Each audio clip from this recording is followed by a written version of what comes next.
कथा है दुख भरी अब आगे चली है कहानी।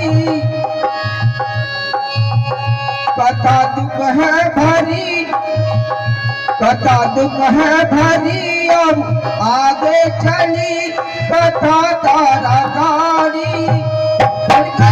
तो है ले लो तुम्हारी।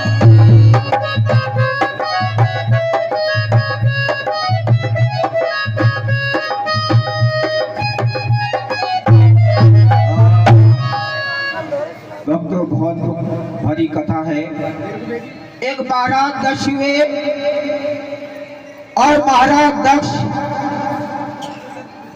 के महारानी का नाम है प्रसूति। वैसे तो उनकी कई कन्याएं थी, मगर मां से उन्होंने मांगा कि हे मां, ऐसी कोई संतान दे दे जिससे कि सूरज, चंद्रमा और गंगा में पानी बहता रहे जब तक हमारा नाम चलता रहे। ये मां से प्रार्थना की, मां कोई ऐसी हमें संतान दे दे जिससे कि हमारा नाम रोशन होता रहे। आज वो महाराज दक्ष और महारानी प्रसूति एक शयन कक्ष में सो रहे हैं बड़ी गहरी नींद में। और स्वप्न देखती है, क्या देखती है, रात के 12 बजे साक्षात्कार देवी खड़ी हो जाती है। सुंदर सा मुखड़ा है, सर पर मुकुट है, लाल चुनरी ओढ़े हुए हैं और कहती है, हे बेटी व्याकुल न हो, तेरे कोख से ऐसी संतान होगी जब तक सूरज चांद रहेगा तब तक तेरा नाम रहेगा। बोलो सच्चे दरबार की। और कहने लगी,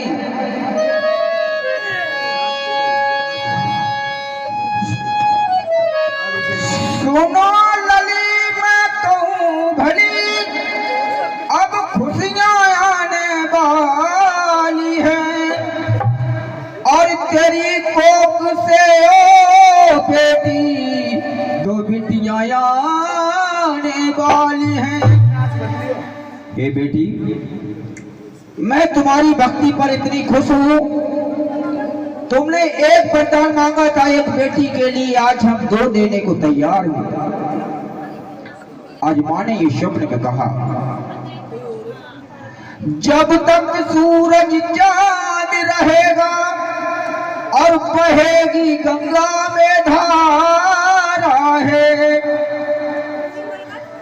और रहेगा नाम तेरा बेटी, ये अटल वचन हमारा है।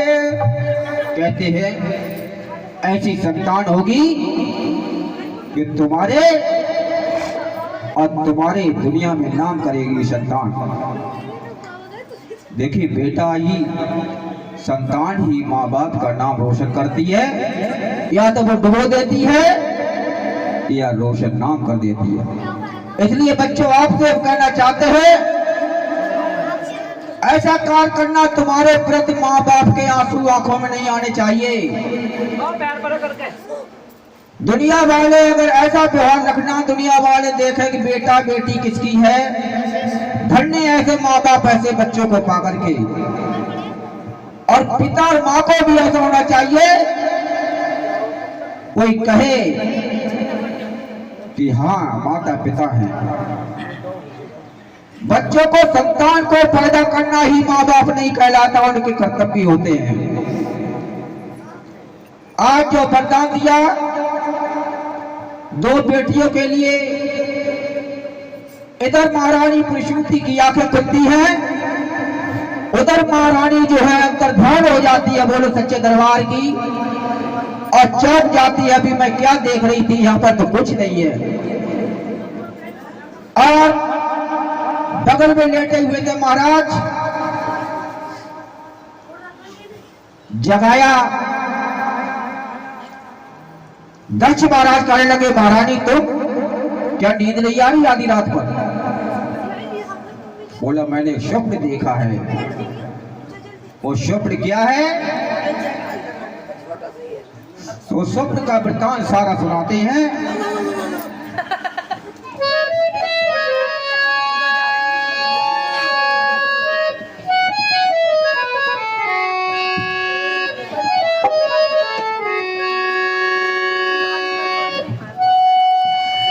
जब से जन्म लिया तारा रे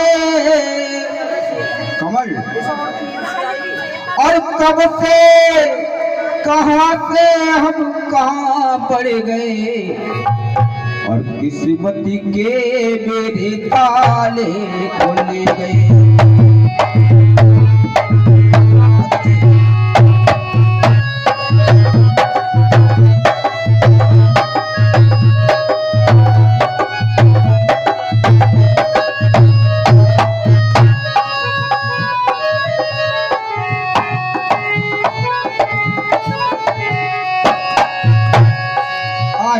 दक्ष महाराज जब से तारा ने जन्म लिया है मेरे उसके काम सीधे हो जाते हैं। जब से जन्म लिया तारा ने, और कहां से कहां हम आगे बढ़ेंगे, और किस्मत के मेरे ताले खोले गए।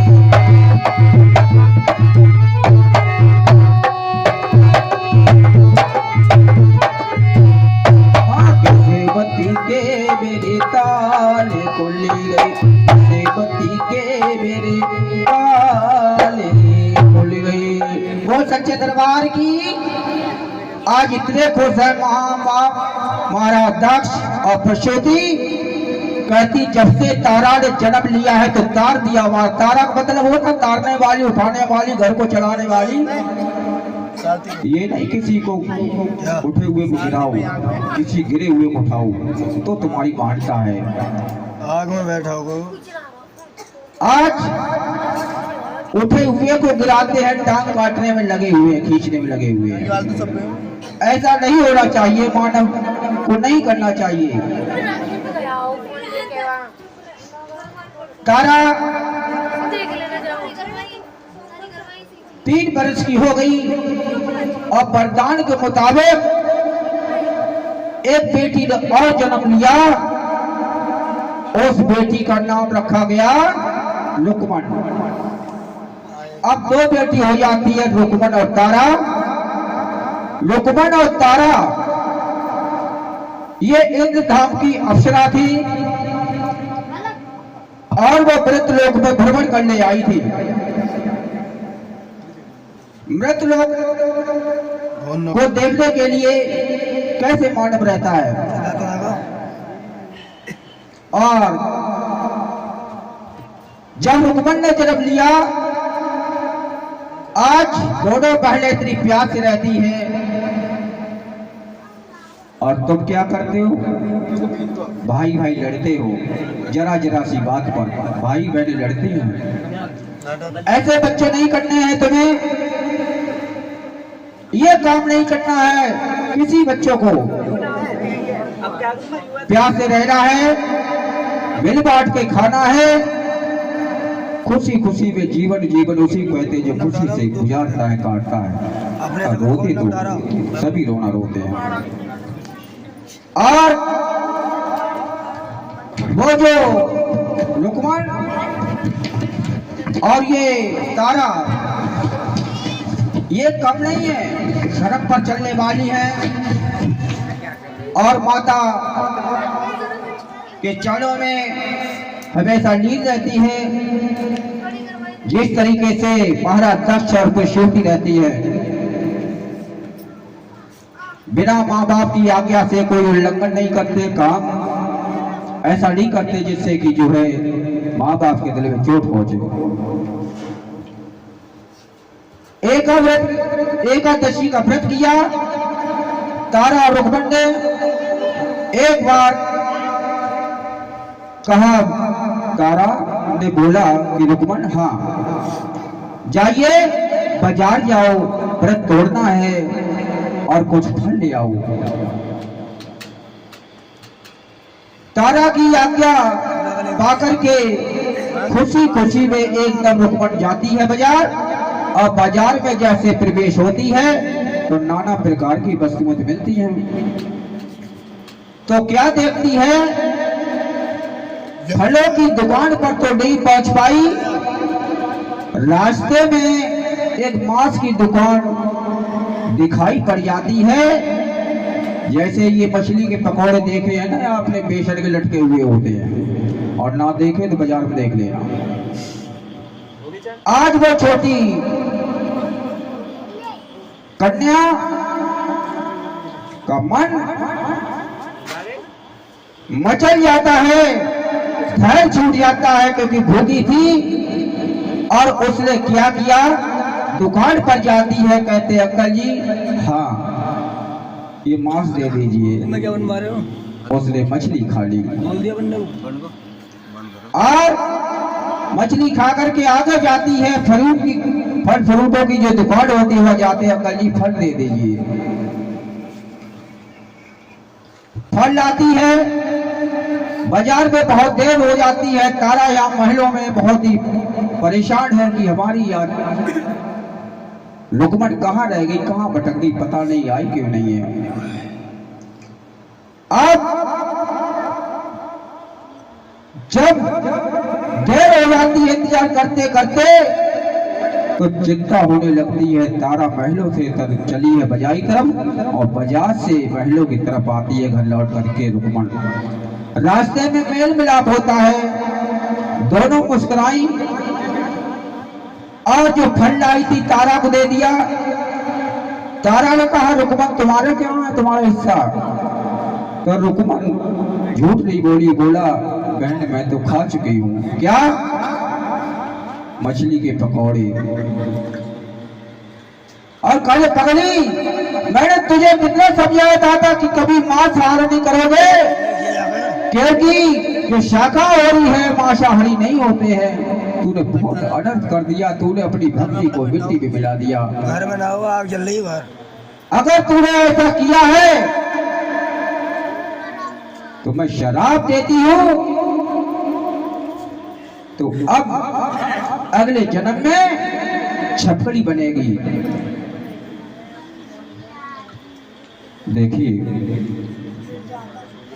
कभी गुस्सा में किसी से ऐसी बात ना कहें। पहले थिंक फिर स्पीक, सोचे और फिर बोले। आज गुस्से में उसने शराब दे दिया तारा ने, अब कहा तू छपकली बन जा, कीड़े पकौड़े खाती रहना, तू मानव योनि के लायक नहीं है। आज पैरों तले जमीन खिसक जाती है, पैरों में गिर जाती, गिड़गिड़ाती है। बहन ऐसा मत करो मेरे साथ, ये अपने शराब जो है वापस ले लो। बोली नहीं रुक्मण, मुंह से निकली हुई बोली, बंदूक से निकली हुई गोली और कमान से निकला हुआ तीर कभी वापस नहीं आ सकता है। ये हमारा वचन अटल है।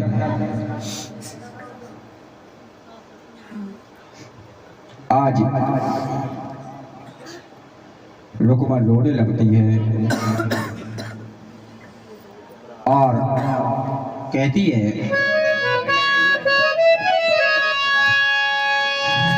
जिंदगी न मेरे संग ये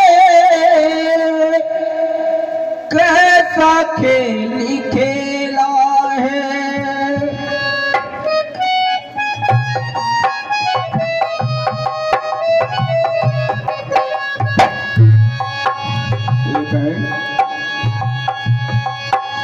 जरा सी गलती हो गई, तूने इतना बड़ा दंड दे दिया मुझे, हमें माफ कर दो, मैं अपनी गलती को स्वीकार करती हूँ, अभी दोबारा ऐसी गलती नहीं होगी। बोले नहीं, सजा तो तुम्हें मिलेगी। जिंदगी ने मेरे संग ये कैसा खेल खेला है,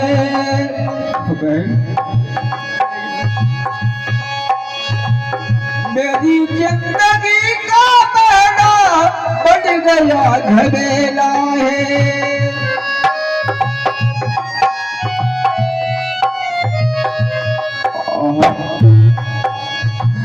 बाजार जा करके बहुत बड़ी नादानी की, मैंने बहुत बड़ी नादानी की, ना समझ है ना, बात करते, माफ कर दो हमको, पहना ये चीज न खानी थी, और ढूंढती रही मैं, पहना न मिला कहीं पे देना है, जिंदगी न मेरे संग ये कैसा खेल खेला है।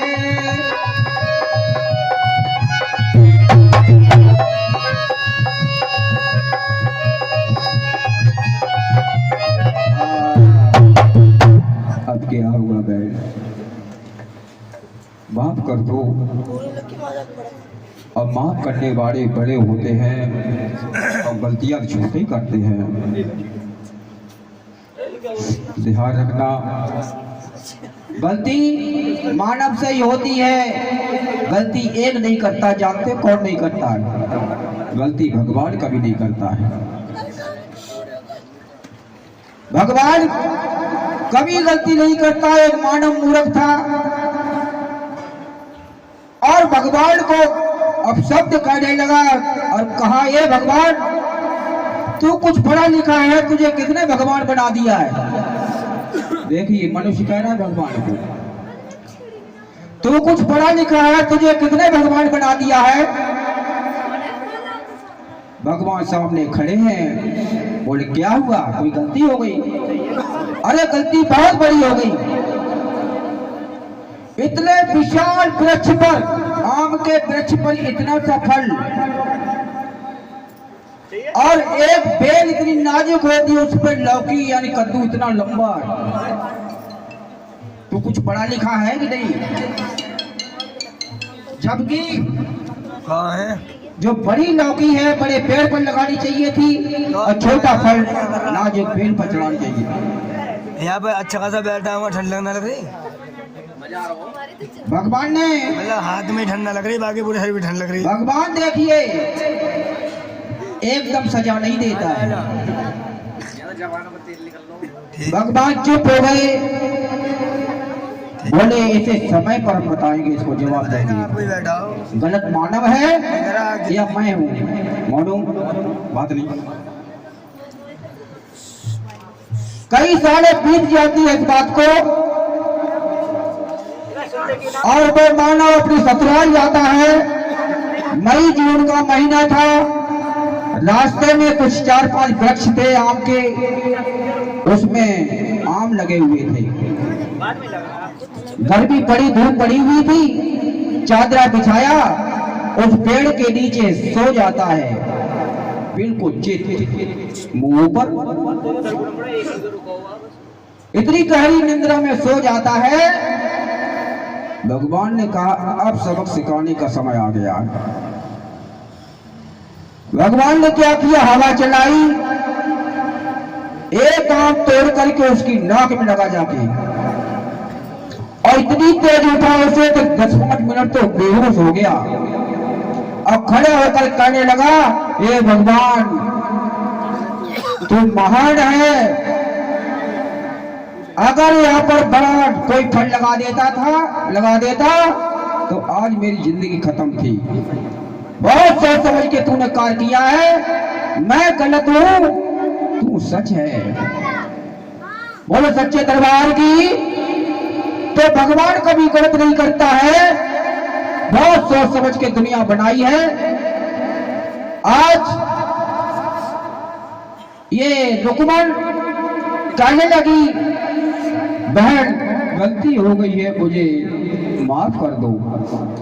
ये बात ध्यान रखना, अगर गलती हो जाती है उसे स्वीकार कर लीजिए, आगे कोशिश ना करें गलती की। गलती दोहराओगे तो सजा तो तुम्हें मिलेगी बस, आज जैसे रुकमन को मिलेगी।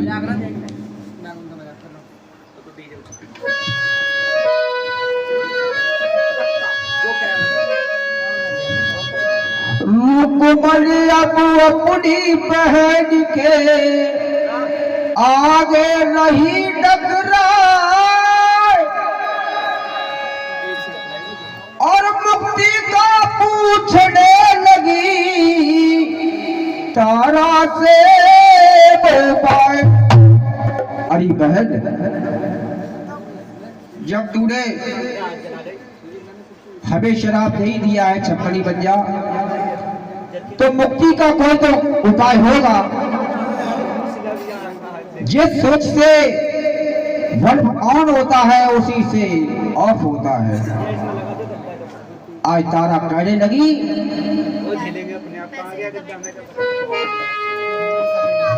रुकमन अब धीरज धरो, होता क्या पछताए और लिखी विधाता ने पहना कोई बैठ सकेगा।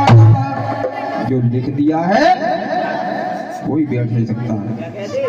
जो कुछ लिखी विधाता ने होनी बड़ी बलवान है और अगले जन्म में पेटी करना त्यागी और बलिदान है। अगले जन्म में परोपकारी कार्य करना, और परोपकारी कार्य करोगे तो पाप जो है पुण्य में बदल जाएगी। हम जागरण क्यों कराते हैं? इसलिए कराते हैं। कुछ लोग हंसने वाले होंगे, कुछ लोग हंसने वाले होते हैं। जो कराता है उसे पूछो कब से तैयारी करना होगा, एक पाई मेहनत करके कमाई की। मगर हम उससे कहना चाहते हैं राकेश बाबू से कि आपकी मेहनत व्यर्थ नहीं जाएगी। ध्यान रखना, दुनिया हंसने दो, उस पर मत चलना। जब तक भक्त की हो न हंसी तब तक भक्ति हो न साची। भक्त की हंसी होना बहुत जरूरी है, और जब हंसी होती है लोग दुनिया वाले दीवाना कहने लगे, पागल कहने लगे, तो आप समझना मैं सही राह पे चलता हूं। उसकी परवाह दुनिया वालों करोगे तो आप आगे नहीं निकल पाओगे।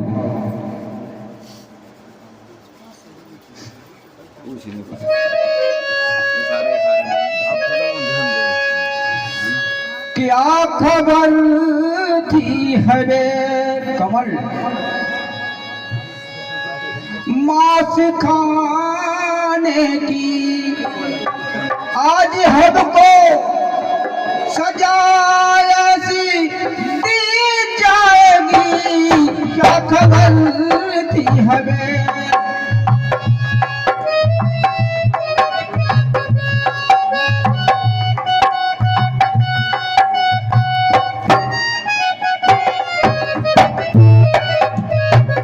आज मुझे भी पता था मांस खाने से हमें इतनी बड़ी सजा मिलेगी। अब बहन, अब क्या करूं? आज वो छपकली है, जो रुकमन है, अपना ये तन को शरीर को त्याग करके छपकली बन जाती है। और छपकली जो बन जाती है, आज तारा बहुत व्याकुल है। मैंने अपनी बहन को खो दिया है, मैंने गुस्से में क्या बोल दिया है, हमें ऐसा नहीं बोलना चाहिए था। आज बहुत पछता रही है तारा।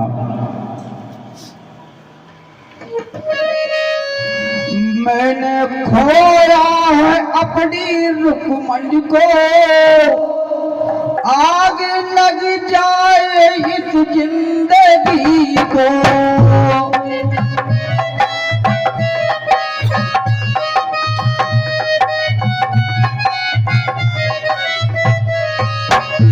तारा डर लगी, मैं भी जीना नहीं चाहती हूँ। आज मेरी बेटी के समान बहन चली जाती।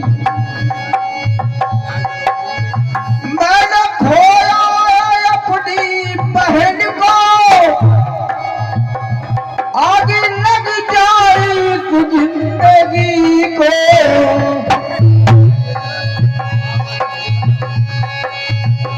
मैंने खोया है अपनी रुकमनी को, आगे लग जाए इस जिंदगी को।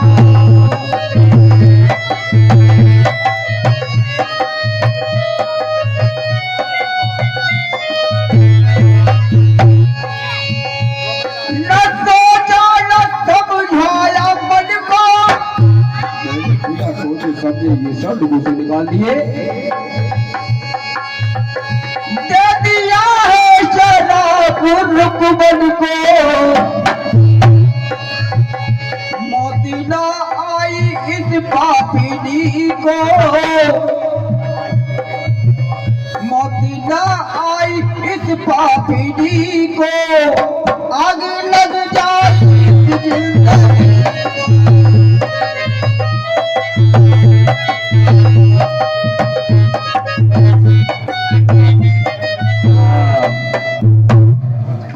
आज तारा बहुत व्याकुल है, आंखों के सामने अंधेरा है, ना खाती ना पीती है, ऊपर के कांटा रक्त हो गई है। देखिए, माँ बेटे से गुस्से में कह देती है तू घर से निकल जा, गुस्से में। और जब वो घर से निकल जाता है, नहीं आता है, तो माँ छत से चढ़ करके देखती है मेरा बेटा इधर से आ रहा होगा, इधर से आ रहा होगा। जब नहीं दिखाई देता है तो वो भी खाना छोड़ देती है। तो इसलिए गुस्से में कुछ ना कहे, गुस्से में कह तो दिया, मगर बहुत प्यार करती थी। दोनों बहनें बड़ी हिल-मिल के रहती थी, एक साथ खाती उठती बैठती थी। आज क्या हो गया? इधर जो छपकली है, गुरु गोरखनाथ के आश्रम में निवास करने लगी। और सोसाइटी का बड़ा अंतर होता है। आज संत के यहाँ वो छपकली रहने लगी, वही गुण आ गए संत वाले। आज विदित करने लगी। एक दिन की बात है, गुरु गोरखनाथ के आश्रम में 1400 चेले रहते थे शिष्य। वो शिष्य में नंबर 1 का शिष्य बहुत विद्वान था, बहुत होशियार था और अपने गुरु का बहुत आदर करता था। कथा में बात नहीं करते भैया। और वो गुरु गोरखनाथ का जो शिष्य था समाधि में बैठा हुआ है, ध्यान मग्न है, बगल में उनके कमंडल रखा हुआ, उसमें जल है और चिमटा भी रखा हुआ है 3.5 फुट का लोहे का। संतों के पास चिमटा कमंडल यही होता है। इधर क्या होता है, उसकी आंखें बंद हैं। इधर कपिला गाय भागती ही आती है, प्यासी है, कहीं जल नहीं मिल रहा उसे, तो उधर से गुजरती है। जल रखा था उस कमंडल में, उस गाय ने मुंह डाला उस कमंडल में और जल को पी लिया। इधर उस शिष्य की आंखें खुलती हैं। जो विद्वान था वो मूर्ख बन जाता है, इतना क्रोधी हो गया, उसने चिमटा लिया और गाय को मारने लगा। इतना मारा लहूलुहान कर दिया। आज जब ये बात सुनी, इतनी लेट पड़ रही जब कोर आ रहा, तो भक्तों उस आश्रम में खलबली बच गई कि गुरु गोरखनाथ के शिष्य ने गाय को मारा है। जैसे ही गुरु गोरखनाथ आए, शिष्य को बुलाया गया, क्यों मारा? इसने जड़ पी लिया। और अरे नादान, कोई पशु पंछी तुमसे पैसे नहीं मांगता, कपड़े नहीं मांगता, घर नहीं मांगता, वो केवल भोजन ही मांगता है। वो प्यासी थी, पानी पी लिया, क्या हुआ, और ले लेता। तूने अनर्थ किया है और इसकी सजा ये है, आश्रम से निकलना पड़ेगा। और सच्चे दरबार की, और जब सुधर जाएगा तो आ जाना, सोचूंगा। तो देखिए, न्याय उसे कहते हैं। उस शिष्य की गलती ये थी, उसने गुरु से अपनी गलती स्वीकार नहीं की, माफी नहीं मांगी। माफ भी कर सकते थे, माफी वही देता है जो बड़ा होता है। जब निकाल दिया तो उसने शिष्य ने अपना अपमान समझा कि हमारे गुरु ने आज मेरा इतना तिरस्कार किया है, इसका बदला जरूर दूंगा, इनको भी बदनाम कर दूंगा। आज गुरु गोरखनाथ ने उसी आश्रम में यज्ञ रचाया और देश विदेश के ऋषि मुनि आए। उस यज्ञ में बड़े विद्वान आए। रसोइया ने उस भंडारे का आयोजन किया और रसोइया में खीर बन रही थी एक बड़ी कढ़ाई में। और गुरु गोरखनाथ के वो शिष्य जो आश्रम से निकाला गया, तो उसे पता लगा कि ऐसा काम हो रहा है, तो उसने कहा कि अब सबक सिखाने का समय आ गया है। उसने एक प्लान सूझा, एक काला सर्प ले आया, विषैला, मार करके उसके खीर में डाल दिया। बोलो सच्चे दरबार की। सोते ना है। जब खीर में डाल देता है, उसे देखा किसी ने नहीं, क्योंकि उस रसोई में कोई रसोइया नहीं था। और कौन देख रहा था? वही छपकली जो पूर्व जन्म में रुकमन थी, और किसी ने नहीं देखा। अब छपकली बोल तो सकती नहीं है कि मैंने देखा, क्या देखा, किसने ऐसा कार्य किया। वो छपकली देख रही है दीवार पर से उस खीर को, और उसे याद आ जाता है अपनी बहन तारा का जो शराब दिया था, जो बलिदान करेगा वो तुम्हारा पुण्य में बदल जाएगा और पुनः मानव योनि में जन्म आपको मिलेगा। उधर जो छपकली इंतजार करती है कोई रसोइया आए। अभी अगर हम प्राण देते हैं तो कोई हमें नहीं देखेगा। 4-5 आए, उन्होंने देखा खीर बनी या ना बनी, चलो कढ़ाई देख लो, चल गई। 4-5 आए, खीर चेक कर रहे थे। उधर छपकली को अच्छा मौका मिला, मौका अच्छा है, और एकदम छलांग मार देती है और उसके प्राण उसी में प्राणांत हो जाता है। बोलो सच्चे दरबार की। दोनों हाथ उठा के बोलो सच्चे दरबार की। इसे कहते हैं बलिदान त्याग।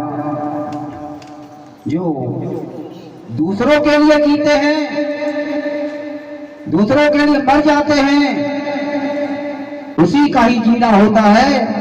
वरना बहुत से आते हैं कीड़े मकोड़े ऐसे मर के खा के और चले जाते हैं, कोई देख जानता भी नहीं गली में।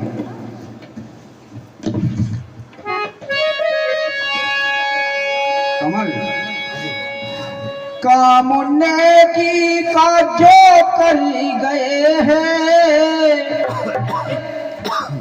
कामुन्ने की का जो कर गए हैं, उनकी रोशन कहानी रहेगी।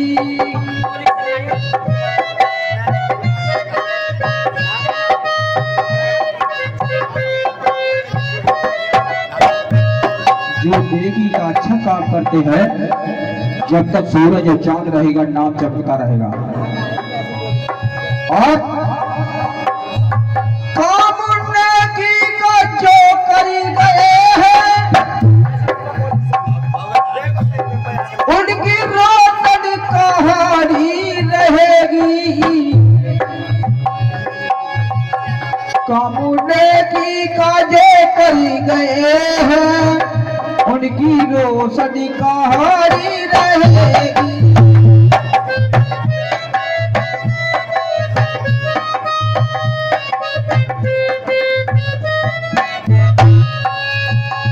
काम नेकी का जो कर गए हैं, उनकी रोशनी कहानी रहेगी।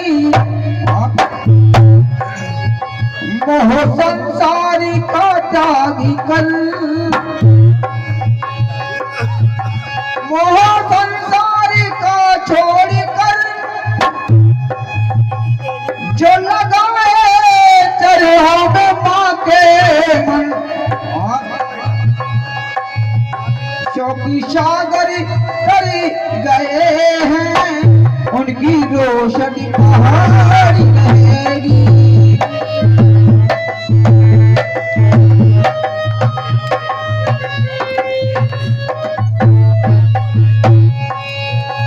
यूं तो मरते हैं कारों की तरह घूम मरते हैं, उन्हें कोई नहीं जानता है। यूं तो मरते हैं लाखों आदमी कारों की तरह, दूसरों के लिए जो मर गए हैं, उनकी रोशनी कहानी रहेगी। दूसरों के लिए मर गए हैं, उनकी रोशन कहानी रहेगी। जो दूसरों के लिए अपना दान बलिदान कर गए हैं, वो सूरज चंदा पानी की जलधारा जब तक नदी में बहती रहेगी, तब तक नाम बना रहेगा। आज वो छटकली अपना बलिदान कर देती है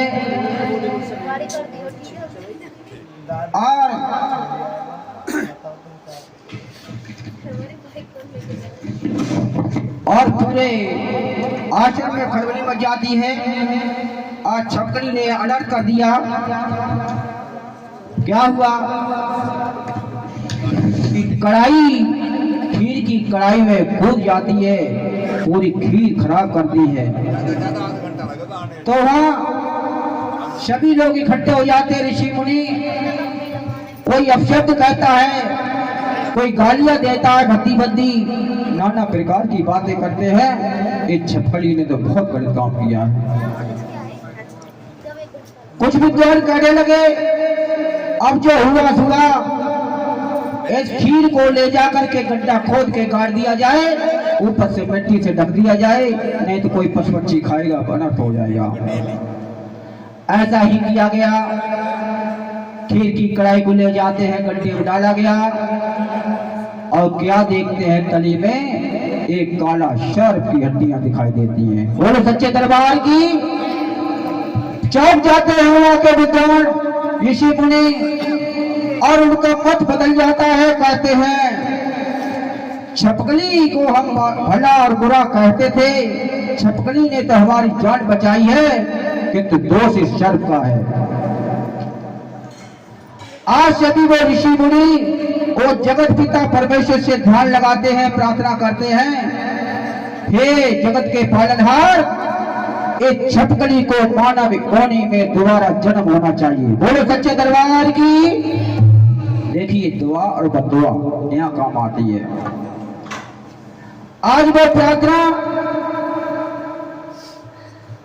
जगत पिता परमेश्वर ने सुनी और स्वीकार कर ली,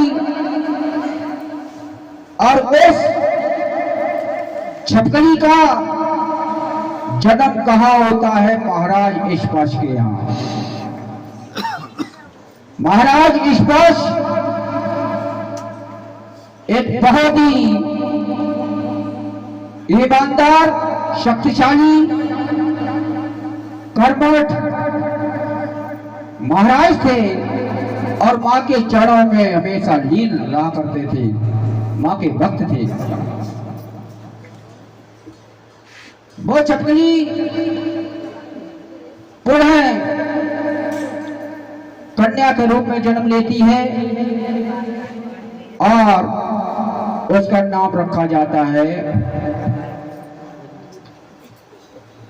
रुक्मण। पहले जन्म में बेटी थी, फिर दूसरे जन्म में छपकली, फिर तीसरे जन्म में फिर बेटी हुई। अब बड़ी खुशी है और खुशी तो होनी चाहिए क्योंकि राजा थे, सब कुछ था, धन दौलत, मगर कोई ऐसी संतान नहीं थी। ज्योतिषियों को बुलवाया गया और कहा, ज्योतिषियों निकालो हमारी बेटी की कुंडली। कुंडली में जो देखा तो ज्योतिषी अपना सर नीचे झुकाकर बैठ गए। महाराज कहने लगे, क्या बात है ज्योतिषियों, बोलते क्यों नहीं हो? बोले, महाराज क्या बोलूं, बताइए क्या बात है, खुलकर बोलिए। बोले, ये बेटी तुम्हारे राज्य में रहेगी तो विनाश कर देगी। विनाश? किसी बेटी से विनाश? बेटी कभी विनाश नहीं करती है। बेटा होता तो सोचता, बेटी कभी ऐसा नहीं कर सकती है। क्या करना चाहिए? बोला, इसको मरवा दीजिए। अब तो महाराज और गुस्से में आ जाते हैं, जानते हो किससे बात कर रहे हो। कहा, फांसी पर लटकवा देंगे। बोले, फांसी पर लटकवा दो, चाहे कुछ भी करो। आज बहुत व्याकुल होते हैं और बर्फ की सल्ली हो रही है। जब वो जब बैठ जाते हैं, ये क्या हो गया? हे माँ, तूने ऐसा कार्य क्यों किया है? इसको थोड़ा वो रखियो, देखो वो कुछ लोग पूछ रहे हैं।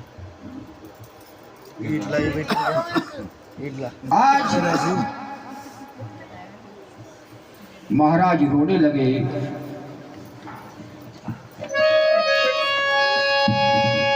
हंसा के क्यों रुलाया रे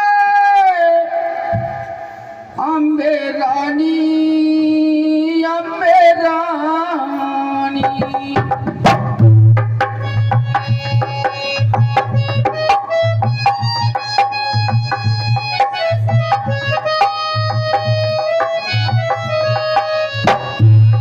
हंसा के क्यों रुलाया रे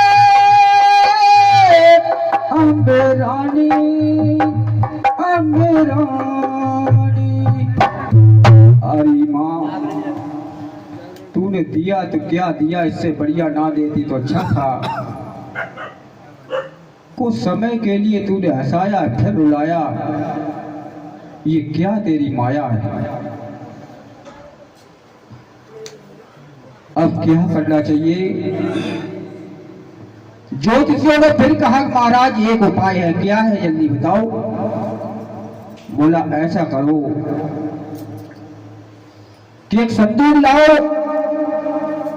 संदूक के ऊपर हीरा पन्ना जवाहर जड़वा दीजिए और इस बेटी कन्या को लिटा करके गंगा में बहा दीजिए, जल में बहा दीजिए। आज महाराज सुन करके बेहोश हो जाते हैं। हम ऐसा कैसे अनर्थ कर सकते हैं? बेटी तो बेटी होती है, बेटा होता तो सोच भी सकते थे। और आज बेटियों पर अनर्थ करते हैं। तो आज उसको ऐसा ही किया गया, संदूक मंगाया गया, हीरा पन्ना जड़वा करके बेटी को लुटा करके और जल में बहा दिया। शाम को बहाया, ऊंची ऊंची लहरें चल रही थी, धारा में वो संदूक बह रहा था, काशी नगरी की तरफ जा रहा था। और काशी नगरी के निकट, उस जल के निकट जो है नदी जा रही थी, उसके किनारे पर एक झोपड़ी बनाकर के एक माँ का सेवक रहता था, माँ का भक्त बहुत बड़ा, नाम था राम सेवक। और वो भक्त माता के चरणों में हमेशा लीन रहता था, मगर उसके ना तो कोई संतान थी और बहुत गरीब था।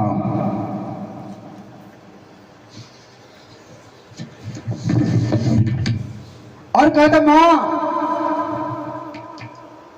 एक कोई संतान दे दे मुझे।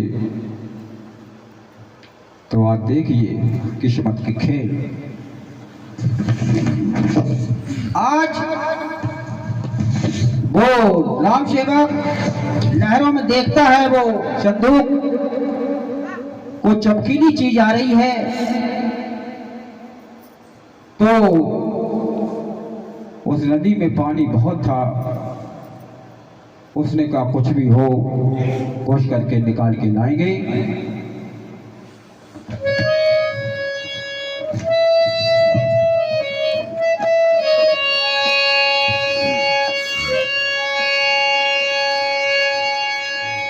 पानी नदी में बहुत गहरा, कहीं ना नाव दिखाती है।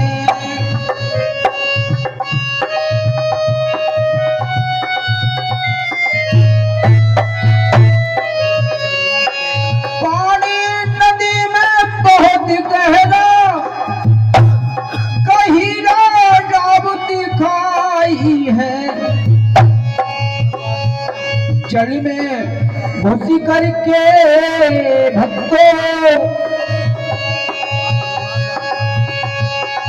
जल में घुस गयो भक्तों, मन में अति हर्षाई है।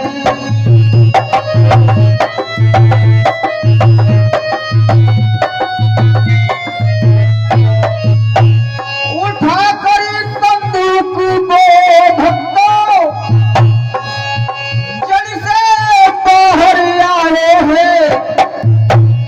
देखी कर हीरा रूपन्ना, देखी कर हीरा रूपन्ना, मन में बहुत अरीसा है।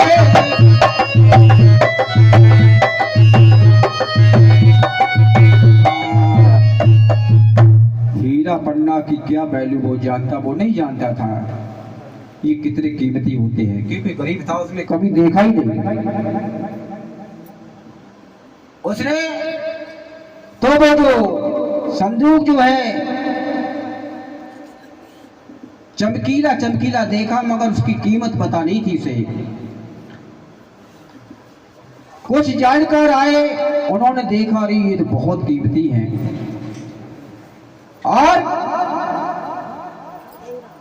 अभी तो ऊपर ही देखा, जब ताला खोल कर देखा तो उसमें एक सुंदर सी कन्या, सुकुमारी राजा की बेटी लेटी हुई है। देखिए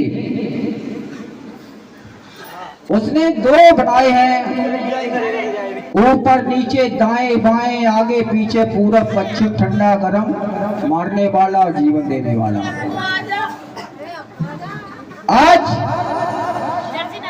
जल में उस बेटी को बहा दिया, उसे जीवन देने वाला भी मिल गया।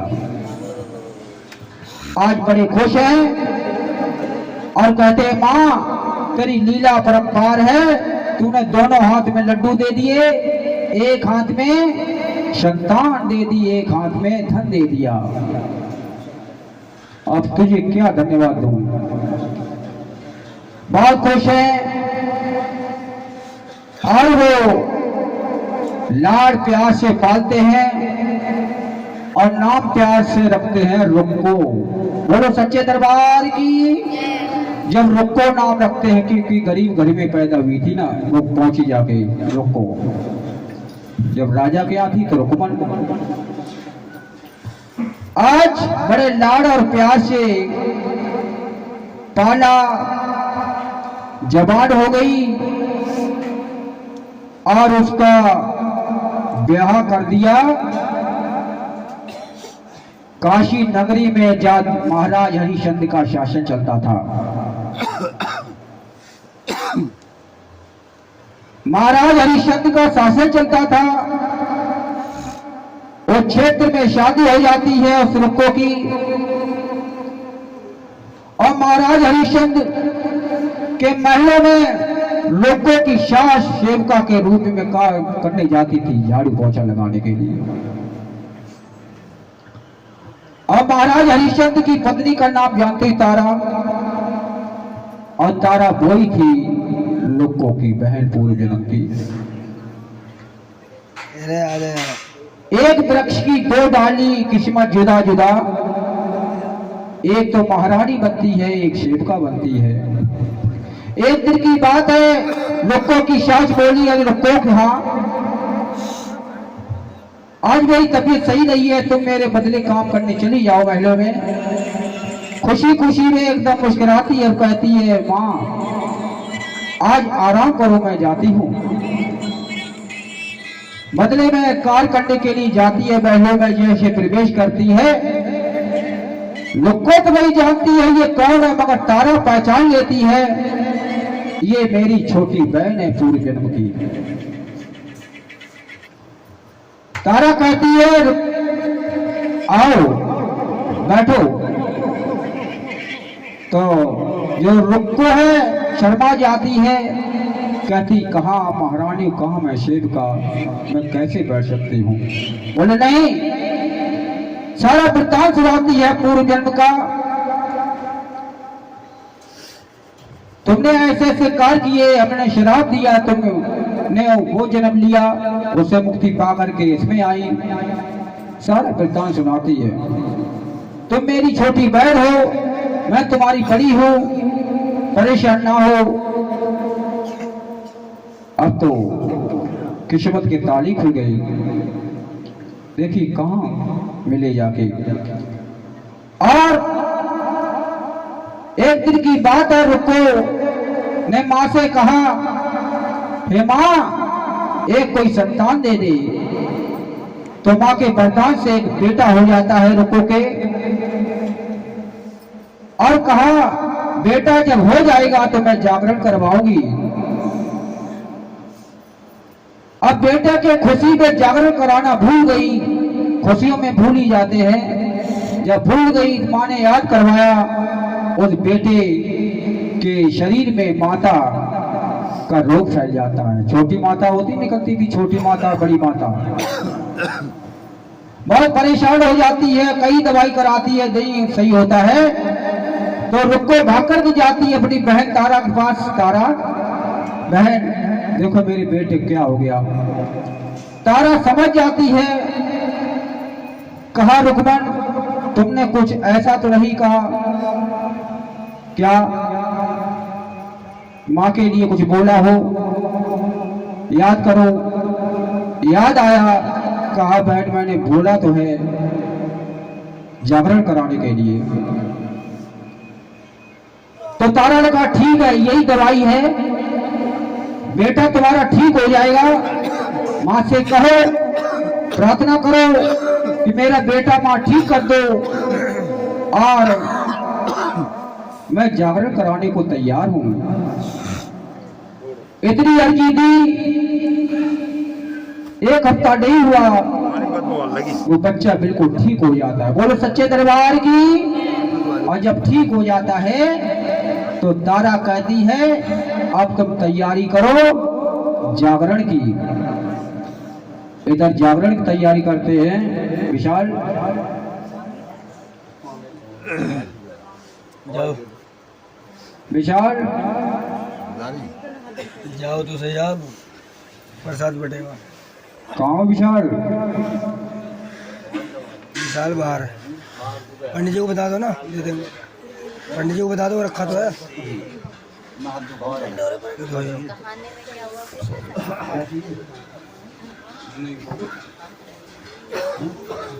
विशाल का विशाल को आवाज दे लो। विशाल हमारी आवाज सुन रहे हो, आ जाए शीघ्र। हमने जो है रुको के दोहरा विशाल आगो और रुको बड़ा जरो मैंने कि अब भाई को विशाल आगो आगा आगा आगा आगा आगा आगा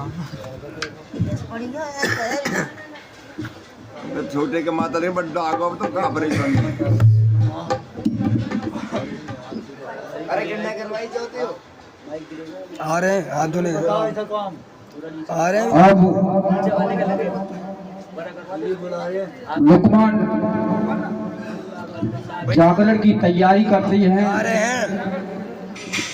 अमीर गरीब के यहाँ जाती हैं, निमंत्रण दे के आती हैं।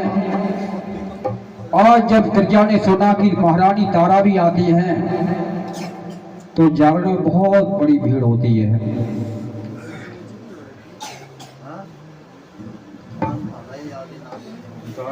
हाँ जी हाँ क्या बोल रहे हैं भैया हेलो